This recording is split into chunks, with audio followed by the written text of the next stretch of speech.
Hello बच्चों, आप लोग कैसे हैं। मैं आपका Sumit sir group 1 paper number 8 cost accounting का स्ट्रेटेजी लेके आऊं, जिसके अंदर मैं आपको बताने वाला हूं कि आज 26 सितंबर से लेकर 10 दिसंबर के बीच में अप्रॉक्सीमेटली आपके पास जो रिमेनिंग टाइम है वो 75 डेज है।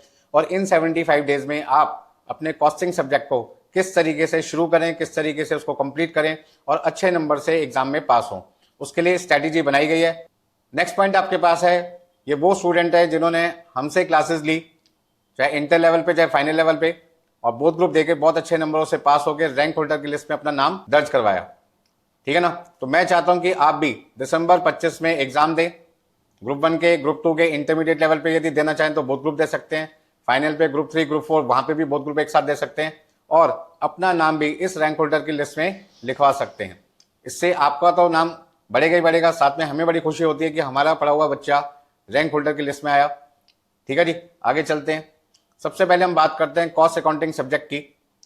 कॉस्ट अकाउंटिंग सब्जेक्ट का यदि हम स्टडी मटेरियल देखें तो इंस्टीट्यूट ने हमारा पूरा जो कोर्स कंटेंट है वो 6 मॉड्यूल में डिस्ट्रीब्यूट कर दिया, बांट दिया। और उन 6 मॉड्यूल के अंदर जितने चैप्टर्स हैं हमने उनको ढूंढ ढूंढ के निकाला। पता लगा जो मेथड्स ऑफ कॉस्टिंग है उसके अंदर इंस्टीट्यूट ने 6 चैप्टर्स कवर कर रखे हैं। Job costing, batch costing, contract costing, process costing, joint product, by product and service costing. उसी तरीके से कॉस्ट अकाउंटिंग टेक्निक्स में इंस्टीट्यूट ने marginal costing, budgetary control, standard costing नाम के 3 चैप्टर्स को कवर कर रखे हैं। तो मैंने यहाँ पे देखा कि 6 मॉड्यूल्स में बहुत सारे चैप्टर्स हैं, तो उन सभी चैप्टर्स के लिए हमने क्या किया, एक बुक तैयार कर दी। और उस बुक में हमने टोटल इन 6 मॉड्यूल से कितने चैप्टर्स को निकाला, 19 चैप्टर्स को निकाला, जिसमें पहला चैप्टर आपके पास है बेसिक कॉस्टिंग, दूसरा आपके पास है कॉस्ट शीट, फिर आपके पास है रिकंसिलेशन, आपके पास है material costing, process costing, contract costing. इस तरीके से आपका जो आखिरी चैप्टर है वो आपके पास आ जाता है कॉस्ट अकाउंटिंग स्टैंडर्ड। ये तो आपके पास में सब्जेक्टिव बुक है जो हम आपको प्रोवाइड करेंगे पीडीएफ फॉर्म में। साथ में एक आपको एमसीक्यू बुक भी मिलेगी जिसके अंदर 2020 से लेके अब तक के जितने भी एमसीक्यू हैं वो सारे के सारे हमने कवर कर रखे हैं। अब तक जितने एग्जाम हो चुके हैं उनके एमसीक्यू कवर हैं, स्टडी मैट के एमसीक्यू कवर है, बाहर जो रेफरेंस बुक अवेलेबल हैं मार्केट में उनके मेन क्वेश्चन हमने यहाँ पे कवर कर लिए। इनके अलावा आपको कुछ करने की जरूरत नहीं है। अब यहां सबसे पहला जो पॉइंट है वो ये समझने वाला है कि जो एग्जाम हमारे को मिलेगा दिसंबर 25 में कॉस्ट अकाउंटिंग का, उस पेपर में हमें सबसे पहले 2 पार्ट मिलते हैं, पार्ट ए एमसीक्यू और पार्ट बी सब्जेक्टिव पार्ट, जिसको हम कहते हैं डिस्क्रिप्टिव पार्ट। जो पार्ट ए है वो आपका 30 मार्क्स का कंपलसरी है, उसमें 15 एमसीक्यू मिलेंगे। एक एमसीक्यू 2 नंबर का होगा, आपको 30 मार्क्स के एमसीक्यू करने के लिए मिलेंगे। पॉइंट यहां पर यह आता है कि उन एमसीक्यू से अच्छे नंबर लाने का तरीका क्या है, उन एमसीक्यू में कितना प्रैक्टिकल पार्ट आता है, कितना थ्योरी पार्ट आता है, ये सारी चीजें आज मैं आपको समझाना चाहता हूं। हमने क्या देखा, हमने देखा कि जो एमसीक्यू एग्जाम में आपको मिलते हैं 30 नंबर के, उसमें 2 तरीके के क्वेश्चन है। एक प्रैक्टिकल जो 5 क्वेश्चन से लेके 8 क्वेश्चन के बीच में आते हैं, मतलब कि 10 नंबर से लेके 16 नंबर के आपके प्रैक्टिकल एमसीक्यू होते हैं। अब सर प्रैक्टिकल एमसीक्यू का कोई एग्जाम्पल दे सकते हो? हाँ, जैसे मान लीजिए मटेरियल कॉस्टिंग में से इकोनॉमिक ऑर्डर क्वांटिटी निकालने का कोई प्रैक्टिकल क्वेश्चन आ सकता है, जिसमें एनुअल डिमांड गिवन है, कॉस्ट पर ऑर्डर गिवन है, carrying cost per unit per annum given है। आपको यहाँ पे फॉर्मूला यूज करना है, आर.एम. विल्सन ने जो बताया उस फॉर्मूले को यूज करके जो वैल्यू निकलेगी वो आपका प्रैक्टिकल एमसीक्यू हो जाएगा। वहां 4 ऑप्शन दे रखे होंगे, एक करेक्ट आंसर आपको टिक करना होगा। नेक्स्ट थ्योरेटिकल एमसीक्यू क्या होते हैं सर? जैसे मान लीजिए सपोज आपसे कहते हैं भाई ऑल्टरनेटिव नेम बताइए किसका, प्राइम कॉस्ट का, तो आपका आंसर हो जाएगा डायरेक्ट कॉस्ट का। यदि आपसे पूछे भाई ऑल्टरनेटिव नेम आप बताइए कॉस्ट ऑफ सेल्स का, तो आपका आंसर होगा टोटल कॉस्ट। इस तरीके से कोई भी थ्योरी क्वेश्चन आपसे पूछ सकते हैं। आपसे पूछ सकते हैं मटेरियल कॉस्ट के लिए कौन सा कॉस्ट अकाउंटिंग स्टैंडर्ड एप्लीकेबल है, तो आपका आंसर क्या होगा, cost accounting standard 6। Employee cost के लिए कौन सा है, तो cost accounting standard 7। Direct expense के लिए कौन सा है, तो आपका आंसर हो जाएगा कॉस्ट अकाउंटिंग स्टैंडर्ड 10। इस तरीके से थ्योरी क्वेश्चन आपसे एग्जाम में एमसीक्यू फॉर्म में पूछे जाएंगे। नेक्स्ट आपके पास में आता है सेक्शन बी, जो 70 मार्क्स का आपको अटेंड करना होगा। और यहां सबसे अच्छी खास बात क्या है कि आपके पास में 7 क्वेश्चन होंगे, कोई भी 5 क्वेश्चन आपको यहाँ पे अटेम्प्ट करनी है, मतलब 2 क्वेश्चन की आपको चॉइस मिलेगी। मतलब आपको यहाँ एक अच्छी स्ट्रेटेजी बनानी पड़ेगी कि कौन से 2 क्वेश्चन मुझे छोड़ने हैं। तो सबसे पहले हम यहाँ पे बात करते हैं कि हमारे यहाँ जो 70 नंबर का पेपर होगा, जो सारा का सारा सब्जेक्टिव पेपर होगा, उसमें यहाँ पर हम 2 तरीके के क्वेश्चन लेंगे, एक प्रैक्टिकल क्वेश्चन और एक हम लेंगे थ्योरी क्वेश्चन। अब आप मुझसे पूछोगे सर प्रैक्टिकल जो क्वेश्चंस आएंगे वो किस चैप्टर में से आएंगे, तो उन चैप्टर की लिस्ट मैंने आपके लिए यहाँ पे तैयार करके रखी हुई है, जिसमें हमने लिखा है कॉस्ट शीट, आपके पास है material costing, labour costing, overhead costing, cost book keeping जिसमें इंटीग्रेटेड और नॉन इंटीग्रेटेड अकाउंटिंग सिस्टम आता है, reconciliation, operating costing, contract costing, process costing, joint product, by product, standard costing, marginal costing, budgetary control and की factor. अब बच्चा पूछता है ये की फैक्टर कौन सा नया चैप्टर आ गया? तो मार्जिनल कॉस्टिंग के अंदर डिसीजन मेकिंग भी कवर की जाती है और उस डिसीजन मेकिंग में एक टॉपिक होता है की फैक्टर जो ग्रुप 1 में कवर किया जाता है। नेक्स्ट आपके पास है theory chapter. Sir theory chapter से 3 ही नाम लिखे आपने, तो बेटा इंस्टीट्यूट में 2022 का पिछले 5 अटेम्प्ट में जितने पेपर हुए हैं मैंने उनको एनालाइज किया और एनालाइज करने पर मैंने देखा थ्योरी है वो इन 3 चैप्टर में कवर होती है। तो सर क्या केवल इन 3 चैप्टर से सारी थ्योरी बन जाएगी? हाँ जी बिल्कुल। आपके लिए मैं यहां पर पिछले 4 अटेम्प्ट के दिसंबर 23, जून 24, दिसंबर 24 और जून 25 की एनालिसिस करके लाया हूं और इस एनालिसिस के माध्यम से मैं आपको यहां पे एक स्ट्रेटेजी बताऊंगा कि दिसंबर 25 के लिए आपके कौन कौन से चैप्टर रेलिवेंट होने वाले हैं। तो यहां पर हमने देखा कि क्वेश्चन नंबर जो 2A है, क्योंकि पहला क्वेश्चन तो कंपलसरी एमसीक्यू है, तो अब आपका नेक्स्ट क्वेश्चन कहां से स्टार्ट होगा? क्वेश्चन नंबर 2A से, जहां पहला क्वेश्चन हर अटेम्प्ट में कौन सा आता है? कॉस्ट शीट का आता है। 2B में लेबर कॉस्टिंग या मटेरियल कॉस्टिंग में से आता है। 3A हमेशा ओवरहेड कॉस्टिंग में से आता है। 3B अकाउंटिंग सिस्टम मतलब इंटीग्रेटेड या नॉन इंटीग्रेटेड, या फिर आपके पास है रिकंसलेशन। तो एक अटेम्प्ट में इंटीग्रेटेड या नॉन इंटीग्रेटेड में से आता है, एक अटेम्प्ट में रिकंसलेशन में से आता है। 4A आपके पास है operating costing, normally operating costing में से आता है, कभी कभी जॉब या बैच में से आता है। 4B हमेशा कॉन्ट्रैक्ट कॉस्टिंग में से आता है। 5A प्रोसेस या joint product by product, process या joint product by product. 5B हमेशा स्टैंडर्ड कॉस्टिंग से आता है। 6 हमेशा मार्जिनल कॉस्टिंग से आता है। 7A बजटरी कंट्रोल से आता है। 7B theory part cost accounting standard से आता है। पूरा क्वेश्चन नंबर 8 आपका जो थ्योरी क्वेश्चन होता है तो सारा का सारा 3 पार्ट में डिवाइड कर दिया जाता है, जिसमें पहला part introduction to cost accounting मतलब बेसिक कॉस्टिंग से आता है, दूसरा आपके पास है मटेरियल कॉस्टिंग से और तीसरा आपके पास आता है कॉस्ट अकाउंटिंग स्टैंडर्ड की थ्योरी से। अब इस एनालिसिस के बेस पर हमने क्या देखा कि वो चैप्टर्स जो डेफिनेटली एग्जाम में आते हैं, कंफर्म एग्जाम में आते हैं, वो हैं कॉस्ट शीट, आपके पास है कॉन्ट्रैक्ट कॉस्टिंग, आपके पास है operating costing, standard costing, marginal costing, key factor, budgetary control, overhead costing. अब आप कहोगे कि सर आप इतनी सारी जो एनालिसिस हमारे लिए करके लाए, इतनी मेहनत आपने हमारे लिए की है, आप जरा इसका फायदा बताओ कि हम कैसे ले सकते हैं। अब मान लीजिए एक स्टूडेंट है जिसको मैंने कहा कि यार ये 8 चैप्टर तेरे को एग्जाम में डेफिनेटली करके जाने हैं, क्योंकि आप यदि क्वेश्चन नंबर 2 करते हैं तो वहां कॉस्ट शीट मिलेगा। क्वेश्चन मतलब 2 से लेके क्वेश्चन नंबर 8 के बीच में आपको कोई 5 क्वेश्चन अटेम्प्ट करने हैं, तो आपके पास में कॉस्ट शीट है, कॉन्ट्रैक्ट कॉस्टिंग है, ऑपरेटिंग कॉस्टिंग है, स्टैंडर्ड है, मार्जिनल है, मार्जिनल का एक पार्ट होता है की फैक्टर, तो आप इसको सेपरेट भी ले सकते हैं और इंक्लूड भी कर सकते हैं, बजटरी कंट्रोल है, ओवरहेड कॉस्टिंग है। यदि आप ये सारे के सारे चैप्टर कर जाते हैं और जो बुक हम आपको प्रोवाइड करेंगे पीडीएफ फॉर्म में या हार्ड बुक भी लेना चाहे तो हार्ड बुक भी मिल जाएगी, उस केस में आपको जो लेक्चर्स मिलेंगे वो रेगुलर बैच के लेक्चर्स मिलेंगे और उन लेक्चर्स में कॉस्ट शीट को मैंने 7 लेक्चर में कवर किया है, कॉन्ट्रैक्ट कॉस्टिंग को भी 7 लेक्चर में कवर किया है, और हम ये कह सकते हैं कि कॉस्ट शीट को 7 लेक्चर्स में, कॉन्ट्रैक्ट कॉस्टिंग को 7 लेक्चर्स में, ऑपरेटिंग कॉस्टिंग को 6 लेक्चर्स में, स्टैंडर्ड को 7 में, मार्जिनल को 7 में, की फैक्टर को 3 लेक्चर्स में, बजटरी को 9 लेक्चर्स में एंड ओवरहेड कॉस्टिंग को हमने 12 लेक्चर्स में कवर किया। हर एक लेक्चर एवरेज 2 घंटे की ड्यूरेशन रखता है, कोई 2 घंटे 5 मिनट का भी हो सकता है, कोई आपका 5 मिनट कम भी हो सकता है, 10 मिनट ज्यादा, बट एवरेज ड्यूरेशन 2 घंटे रहती है। तो मान के चलिए कि इन 8 चैप्टर को यदि आप कर लेते हैं जो हमेशा एग्जाम में आते हैं, आज तक कोई ऐसा एग्जाम नहीं हो जिसमें नहीं आया, इसका मतलब क्या हुआ कि 58 लेक्चर आपको यहां पर करने होंगे 2 घंटे के हिसाब से। आपको अपनी जिंदगी का 116 घंटे यहां पे निकालना होगा इन 75 दिनों में, तो आप बहुत अच्छे नंबरों से कॉस्टिंग में पास हो जाएंगे। सर कैसे कर पाएंगे? तो मैंने आपको बोला कि हम आपके लिए बहुत ही नॉमिनल प्राइस पे रेगुलर बैच 499 रुपीज में लेके आए, और उस बैच का पर्पज ही हमारा यही है कि यदि किसी बच्चे के इन 8 चैप्टर में से कोई भी चैप्टर नहीं हो पाया, किसी भी वजह से उसको दिक्कत आ रही है, तो वो यहां पर इन चैप्टर्स का रेगुलर बैच का बेनिफिट ले सकता है और अपने एग्जाम को क्लियर कर सकता है। सेकंड पार्ट आपके पास है ऑप्शनल चैप्टर। ऑप्शनल चैप्टर का मतलब है कि जैसे हमने कहा था 2B या तो लेबर कॉस्टिंग में से आता है या मटेरियल कॉस्टिंग में से आता है, तो आपके पास यहाँ पे जो 2B वाला क्वेश्चन है इन दोनों में से किसी एक चैप्टर में से आना है, ये तो हमें पता लग गया, लेकिन कौन सा है का पता नहीं, तो आपको दोनों करके जाना होगा। ऐसे ही आप यदि प्रोसेस कॉस्टिंग और ज्वाइंट प्रोडक्ट बाई प्रोडक्ट की देखें तो क्वेश्चन नंबर जो 5A है, क्वेश्चन नंबर जो आपके पास 5A है, या तो प्रोसेस में से आता है या ज्वाइंट प्रोडक्ट बाई प्रोडक्ट में से आता है।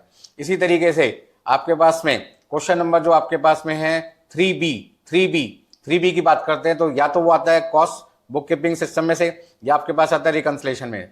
इसी तरीके से आपके पास में job costing, batch costing exam में बहुत कम आता है, तो इसलिए मैंने इसको सबसे लास्ट में रखा है। यदि आप इसे छोड़ना चाहें तो छोड़ भी सकते हैं, मतलब आपके पास टाइम कम है तो आप इन्हें इग्नोर कर सकते हैं, क्योंकि आपके पास में ऑलरेडी 7 में से 5 क्वेश्चन करने हैं, 2 क्वेश्चन की चॉइस है, तो आप इसे इग्नोर कर सकते हैं।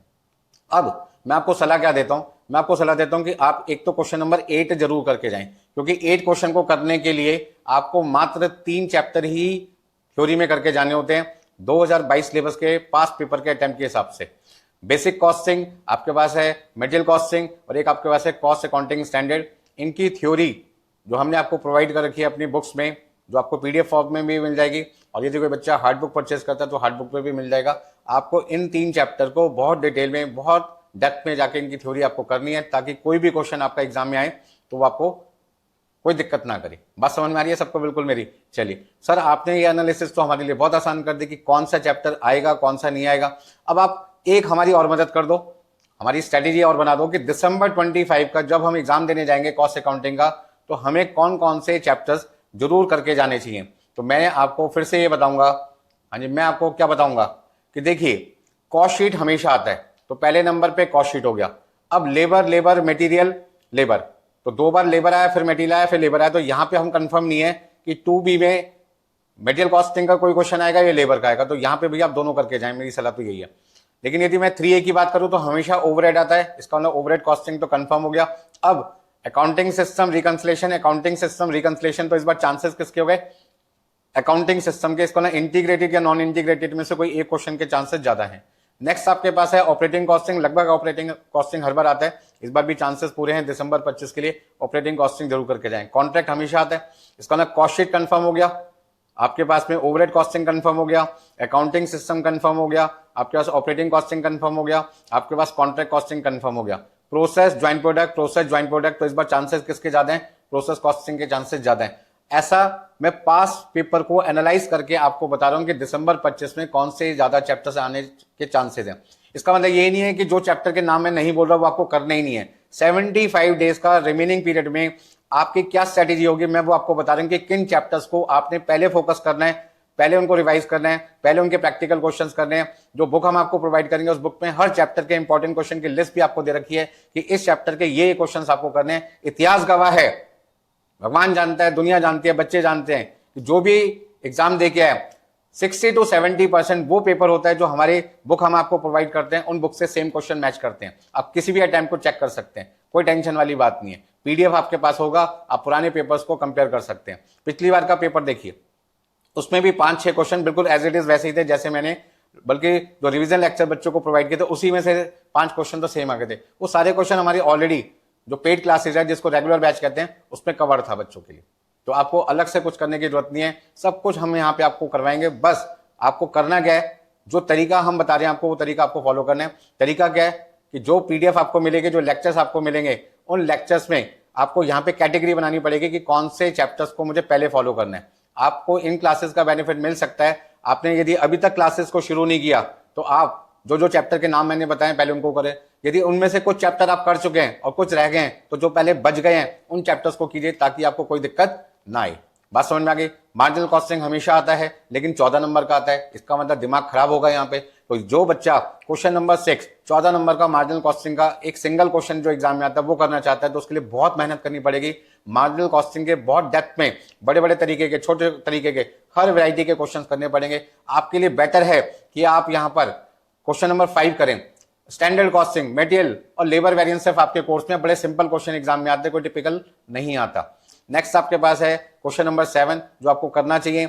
बजटरी कंट्रोल से एक क्वेश्चन डेफिनेटली आएगा, कॉस्ट अकाउंटिंग स्टैंडर्ड की थ्योरी में से एक क्वेश्चन आएगा। तो कॉस्ट अकाउंटिंग स्टैंडर्ड से क्या क्या क्वेश्चंस आते हैं उसके लिए मैं आपको पीडीएफ प्रोवाइड कर दूंगा, और उसमें सभी वैरायटी के जो क्वेश्चंस हैं वो कवर हो जाते हैं। आपको उसके अलावा कुछ करना नहीं है, ये मेरी गारंटी है, सब कुछ उसमें मिलेगा आपको। नेक्स्ट आपका थ्योरी क्वेश्चन मटेरियल कॉस्टिंग में से, और लास्ट फिर आपका किस में से? कॉस्ट अकाउंटिंग स्टैंडर्ड में से। तो मैं आपको यहाँ पे समझाना चाहता हूँ कि कौन से क्वेश्चंस आपको करना है। क्वेश्चन नंबर आपको 2 करना चाहिए, क्वेश्चन नंबर आपको यहाँ पे करना चाहिए 3, क्वेश्चन नंबर आपको 4 करना चाहिए, 5 करना चाहिए, 7 करना चाहिए। और यदि 2, 4, 5, 7 में से आप सपोज करते हैं आपको 2 में दिक्कत आ रही है, तो आप 3, 4, 5, 7 कर लो, साथ में 8 करो। मतलब 8 को तो बैकअप रखो अपने पास, एक बैकअप तैयार करके रखो क्वेश्चन नंबर 8 का 3 चैप्टर की थ्योरी करके। ये सारी चीजें मैंने आपको, जो हमारी बुक आपको मिलेगी पीडीएफ फॉर्म में या हार्ड बुक में, उसमें सब कुछ बता रखा है, आपको कोई टेंशन लेने की जरूरत नहीं है। चलिए आगे चलते हैं। अब आपको ये भी पता चल गया कि कौन सा चैप्टर कितने आवर्स का है। अब आपको करना क्या है, डेली अपने 24 घंटे के टाइम में से 14 घंटे का टाइम मिनिमम निकालना है, क्योंकि आपके पास में ग्रुप 1 में 4 सब्जेक्ट हैं। हर सब्जेक्ट को कुछ ना कुछ तो टाइम आपको देने पड़ेगा, किसी को ज्यादा किसी को कम। ये डिपेंड करता है कि आपने किस सब्जेक्ट को पहले से ज्यादा टाइम दे रखा है। अब बचे हुए चैप्टर्स करने तो टाइम कम देना पड़ेगा। यदि आपने कॉस्ट अकाउंटिंग को अभी तक हाथ ही नहीं लगाया, छुआ ही नहीं है, तो भैया आपको तो बहुत टाइम चाहिए होगा कॉस्ट अकाउंटिंग के लिए। तो उस केस में आपको डेली 4 से 5 घंटे कॉस्टिंग पढ़ना पड़ेगा।